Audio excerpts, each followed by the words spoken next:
Thank you, Mr. Chairman. Just on that point about Visa and MasterCard being successful businesses, I think you figured it out, haven't you?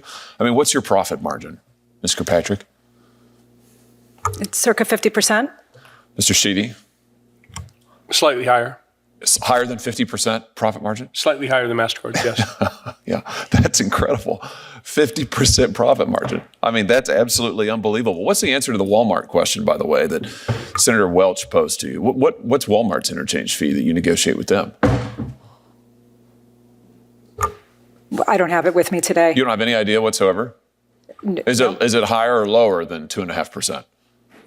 Walmart negotiates their rates based on the business that they do with us. Meaning they're big, they're really big, they're gigantic, so they get a better deal than Mr. Callahan or most small businesses in Missouri. Is that what you're telling me?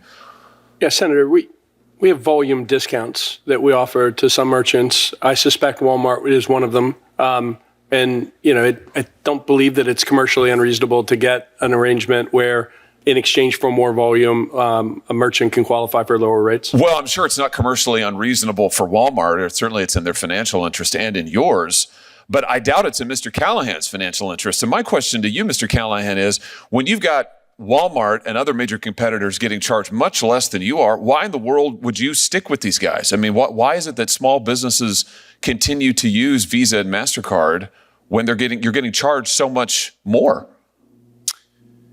It's in my opinion, it's a matter of convenience for the customer, and customers matter to our business. Maybe is it because that Visa and MasterCard are effectively monopolies? They control 80% of the market? Certainly part of the 80% of the market?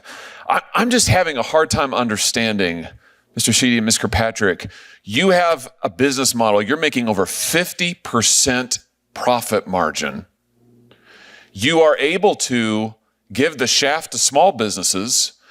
Estimated cost to Missouri businesses from these fees is $1.5 billion. That's with a B, $billion a year. Why aren't all of these businesses running away from this model? Because they don't have a choice, because you control so much of the market. This is classic monopolistic behavior. And yet your testimony here today is you don't want any competition. You have 80% of the market, but you don't want any more competition. I'm having a hard time finding that position defensible, let alone sympathetic. I mean, it's unbelievable the amount of money that you're making. It's unbelievable what you're charging small businesses and consumers, and yet your testimony is, please, we can't possibly have any competition. I mean, let's talk about what you're doing to consumers who hold your cards.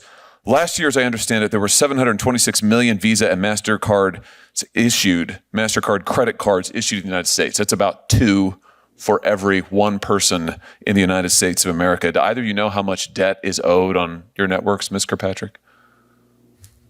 We're not the bank, so we don't have visibility into that information. We also don't generate revenue from interchange. Oh, okay, you have no idea. Mr. Sheedy, do you know? I don't know. Well, let me help you out. Let's have a look. It's $1.17 trillion.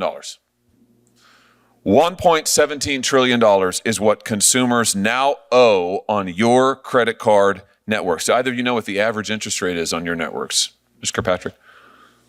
Oh, Senator, we're not the bank. We don't set the interchange. I know, we don't set the rates from it, and you know. Do you know what it is? This is your business model. We don't collect revenue from interest rates. Do you know? I don't, Senator.